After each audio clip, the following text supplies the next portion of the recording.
Ouais.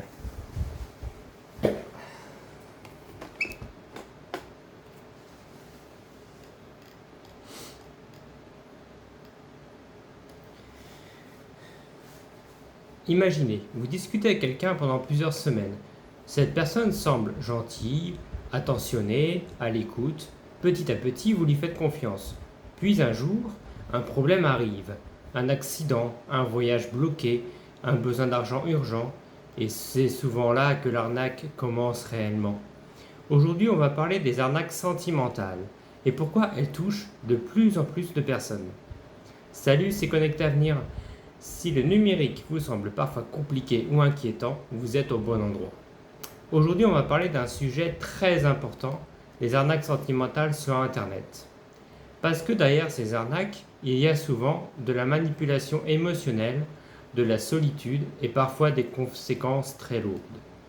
La plupart du temps, tout commence de manière très normale. Un message sur Facebook, Instagram, WhatsApp, un site de rencontre. La personne semble sympathique, polie, intéressante et surtout, elle donne énormément d'attention. Très rapidement parfois. Certaines victimes expliquent même avoir eu l'impression d'avoir enfin trouvé quelqu'un qui les comprenait. Et c'est exactement ce que recherchent les escrocs. Créer un lien émotionnel, une confiance rapide et une relation forte, avant même que la victime ait le temps de prendre du recul. Les escrocs sentimentaux jouent énormément sur les émotions, l'attachement, la confiance. Ils vont parfois envoyer des messages tous les jours, dire tu me manques, parler d'avenir très vite, envoyer des photos rassurantes, et souvent ils essayent d'isoler émotionnellement la victime pour devenir la personne de confiance. Puis arrive le problème urgent. Et ce problème semble souvent crédible, triste, émouvant. Par exemple, un problème médical, un billet d'avion, un blocage bancaire, un accident, des frais administratifs. Et comme l'émotion est déjà installée, la victime veut aider forcément. Et c'est souvent là que tout bascule. La personne demande un virement, une aide financière, une carte cadeau, un paiement urgent, avec toujours une histoire crédible. Et le problème, c'est que la victime ne réfléchit plus toujours avec recul. Parce qu'il y a l'émotion, l'attachement, la peur de perdre la relation. Et malheureusement, certaines personnes perdent des milliers d'euros, leurs économies, parfois même leur confiance en elles.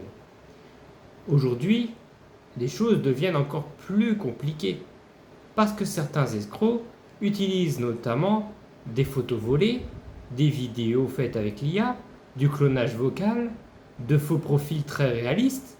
Parfois, même les profils semblent parfaitement crédibles. Et c'est pour ça qu'il ne faut jamais avoir honte d'avoir un doute. Parce que ces arnaques sont pensées pour manipuler émotionnellement. Voici quelques réflexes simples. 1. Prendre son temps. 2. Vérifier les photos que vous recevez par la personne. 3. Faire une recherche d'image inversée.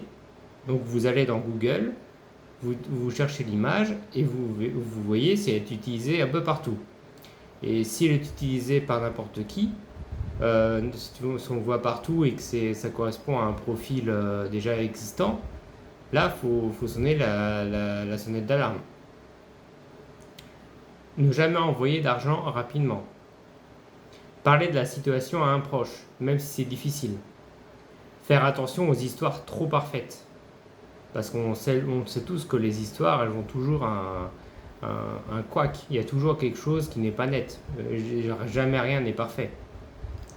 Et surtout, méfiez-vous quand la relation va très vite, quand l'urgence arrive soudainement, quand l'argent devient le sujet principal.